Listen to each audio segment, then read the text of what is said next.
Hello! Welcome to Shivaratri vlog. So, మేమైతే మా ఫ్యామిలీతో కలిసి మధ్యవలసలో ఉన్న శివుడి గుడికైతే వెళ్ళిపోతున్నాం. మా అమ్మ వాళ్ళు, మామయ్య వాళ్ళందరూ 108 కొబ్బరికాయలు కొడతామని మొక్కుకున్నారు. సో, ఇంక పొద్దున్నే ఫాస్ట్‌గా లేచి రెడీ అయిపోయి గుడికైతే స్టార్ట్ అయిపోయాము. ఆ ఊరైతే నాకు చాలా నచ్చింది. దాంతో ఫ్యామిలీ అంతా రావడం ఇంకా అనిపిచ్చింది.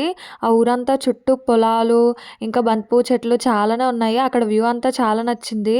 గుడైతే పొలాల మధ్యలో ఉంది. సో, బండ్లెళ్ళవు అంటే బండి దూరంగా ఆపేసి మేమైతే ఆ మధ్యలో నుంచి నడుచుకుంటూ వచ్చాము. చాలా అంటే చాలా నచ్చింది నాకైతే. ఇంక చూసారా ప్లేస్ అంతా గుడి దగ్గర ఎంత మంచిగా ఉందో. ఇక్కడ మా మావయ్య, అత్తయ్య అయితే కొబ్బరికాయలు మోసుకుంటూ వెళ్ళిపోతున్నారు. సో, నేనైతే అక్కడ గుడి చుట్టుపక్కల ఒకసారి చూపిస్తున్నాను. మీరు కూడా చూసేయండి. మేమైతే గుడికి 2016లో మా అమ్మమ్మ, మా తాతయ్య ఉన్నప్పుడైతే వచ్చాము. మళ్ళీ 2026లో వచ్చాము మొక్కుకొని. గుడి పక్కన ఆనుకొని చాలా పెద్ద పుట్టయితే ఉంది. అందులో ఎప్పుడు పాము కూడా ఉంటుందంట. అక్కడ పంతులు గారు చెప్పారు. సో, మమ్మల్నయితే ప్రదక్షిణాలు చేయమన్నారని మేము కాళ్ళు కడుక్కొని ఇంక ప్రదక్షిణాలు చేయడం స్టార్ట్ చేశాము. అందరూ 3 ప్రదక్షిణాలు చేస్తే నేను మాత్రం 11 ప్రదక్షిణాలు చేశాను. ఎందుకంటే మనకు కోరికలు ఎక్కువ కదా! మా మావయ్య వాళ్ళైతే 108 కొబ్బరికాయలు కొట్టడం స్టార్ట్ చేశారు. ఇంక మేము కాసేపు అలా నించొని నేనైతే ఈలోపు ఇంకా గుడి వెనకాతల చూపిద్దామని అలా నడుచుకుంటూ వస్తే గుడి ముందునే కాకుండా వెనకాతల కూడా పుట్టయితే ఉంది. ఇంక అలా గుడి చుట్టూ తిరిగేసి ఇంక మా మావయ్య వాళ్ళైతే పిలిచేశారు కొబ్బరికాయలు కొట్టడానికి రమ్మని.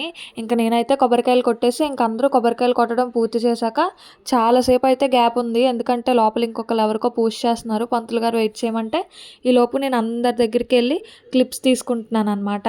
ఇక్కడైతే మా చెల్లి మా అన్నయ్యని, బావని తీసుకొనొచ్చి హాయ్ చెప్పమంటే మా అన్నయ్య చూడండి ఎలా హాయ్ చెప్తున్నాడో చాలా కామెడీగా.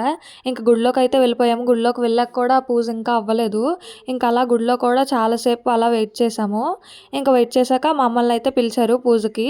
మా మామయ్య వాళ్ళైతే ఇంక దేవుడికి పాలతో, పెరుగుతో, తేనెతో అభిషేకం అయితే చేసి విభూది రాశారు. ముందొచ్చిన వే నుంచి కాకుండా వెనకాతల వే నుంచి వ్యూ ఇంకా బావుంటదంటే నేను మా కజిన్ ఇద్దరం వెనకాతల వే నుంచి నడుచుకొనొచ్చాము. అక్కడైతే ఇంకా నచ్చింది నాకు. మొత్తం బంతి పువ్వు చెట్లు చాలా చూసాము. ఇంకా నేనైతే కొన్ని ఫోటోస్ తీసుకున్నాను. తీసుకొని ఇంకా ఆటో దగ్గరికైతే వచ్చేసి ఇంకా రిటర్న్ ఇంటికి స్టార్ట్ అయిపోయాం. ఇక్కడైతే గుడి కోసం అందరూ మాట్లాడుకుంటున్నారు. నేను, మా చెల్లి, ఇంకొక కజిన్ ఆటో వెనకాతలైతే కూర్చొని ఇంకా వ్యూస్ అయితే ఎంజాయ్ చేసాము. మాకైతే చాలా నచ్చింది.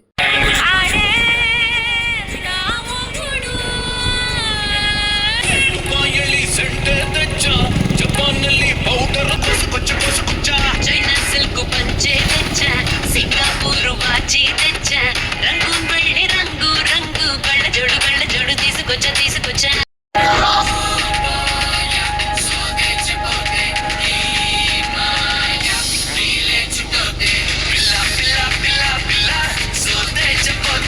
ఇంకా కజిన్స్ అంతా ఒక దగ్గర ఉన్నామంటే పక్కా ఫన్ ఉంటుంది కదా! ఇంక మేమైతే ఫన్ చేసుకుంటూ, వ్యూలు చూసుకుంటూ ఇంటికైతే వచ్చేసాం. ఇంకా మినీ వ్లాగులు అయితే వస్తాయి చూసేయండి. Bye bye.